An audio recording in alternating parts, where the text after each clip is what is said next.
guys, welcome back to the channel. So today's video is sort of like a little mini vlog, but not only that, with it being a mini vlog, I'm actually going to do my sister-in-law's nails today. I got mine done. So right now I'm actually about to put on my coat so I can run to Target. I gotta grab a few things, so I thought I would take you on this journey with me. So let's go.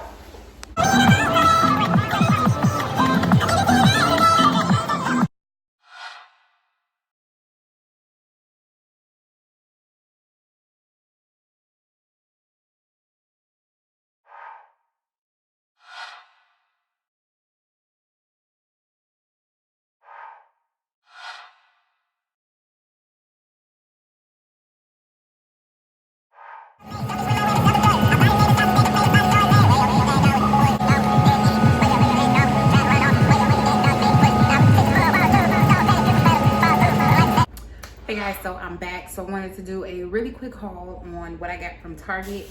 So of course there's some more nail supplies, like I really need some more, but I do. So I got some jumbo cotton balls. I got some face masks for when I am doing my acrylic nails.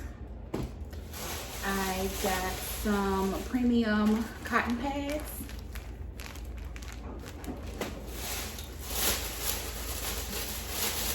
I got some nail glue, some extra nail glue while I was there. I already have enough. I got a little spray bottle for my alcohol to go in. I picked up some 100% acetone. That way when I do my soak offs. And I picked up some alcohol, just basic 70%. I picked up an extra extension cord for my beauty room. And then I picked up some of these little ball containers, their storage. Actually, this is probably the perfect size for me to put my acrylic powder in. So I'll leave the link down below where you guys can find this, but I think this is just the perfect size. So I put one of my powder in that one and then my acrylic liquid in this one. So that's pretty much it. That's all I got from Target. Yeah, I will see you guys in the next video. Thumbs up, subscribe, and make sure you follow me on all of my social media. Bye.